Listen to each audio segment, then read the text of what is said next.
Hey, welcome back to our channel. I'm Jared from 3C's Recreation. Hopefully you've been able to follow our 200RR race build. We previously shot a video of when we got this bike off of the truck. As many of you may know from our previous videos, this was a used demo pod bike. It traveled across the country to different dealers, so customers had the chance to ride these bikes. So you may have ridden this exact bike if you participated in those events. Our goal was to take a stock 200RR and provide some long haul test videos, and also give me an opportunity to shoot some specific tech videos on a 200. So on our channel, if you scroll down, you will see a specific video of me removing the oil injection and adding the race harness. That was one video. And then a second video I shot was adding the Kickstart Kit to this bike, which is cool, so check those out. So the next step for this bike is to head to the local New York Hare Scramble series. It's called the NYOA series. I've got it built for my friend Mark Fortner to ride. He rides the AA class. Currently he rides a 350 race edition, and he's sitting second in points this year. So I'm hoping I don't mess him up by having him ride my 200RR this weekend. I think his worst finish so far overall this year is a 6th place. We want to keep him up there.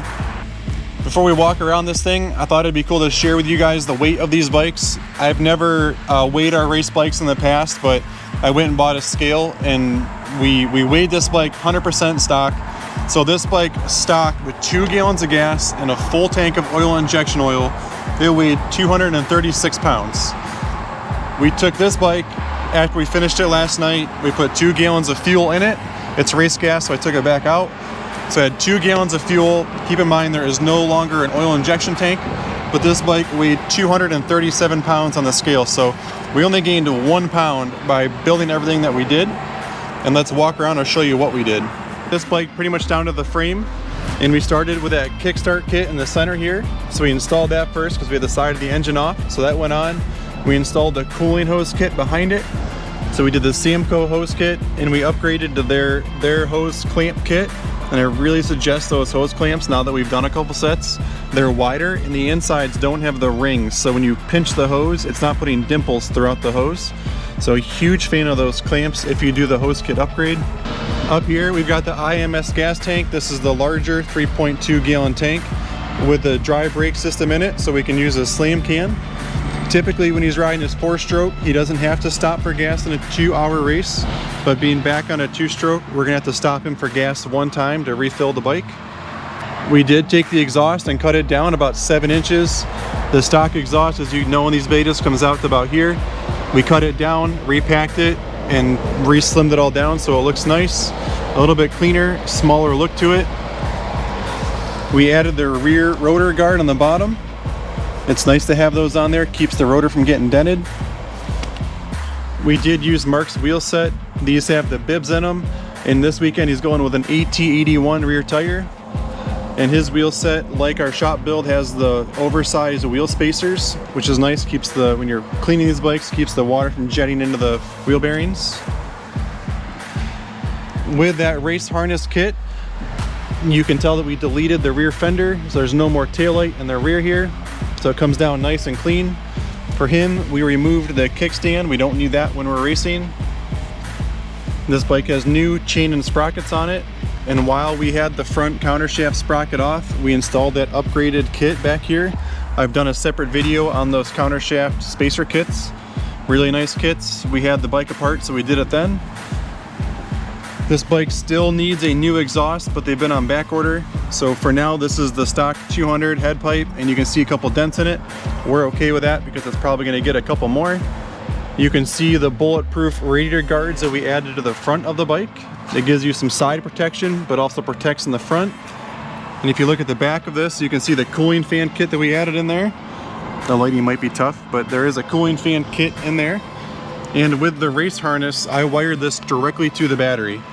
So this cooling fan kit is still going to use the stock thermal sensor. So when it gets hot enough, it will allow power to go through and turn this on.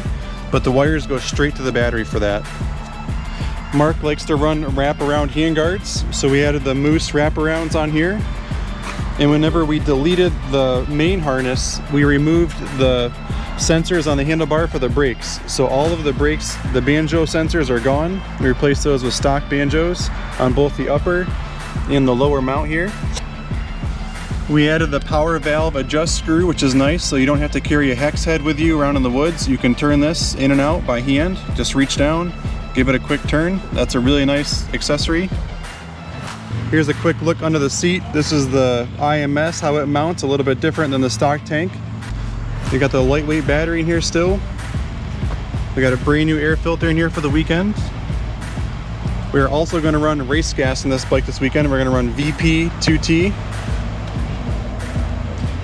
You can see down here the red anodized TPS block off. So whenever we remove the TPS sensor, we installed that kit on there.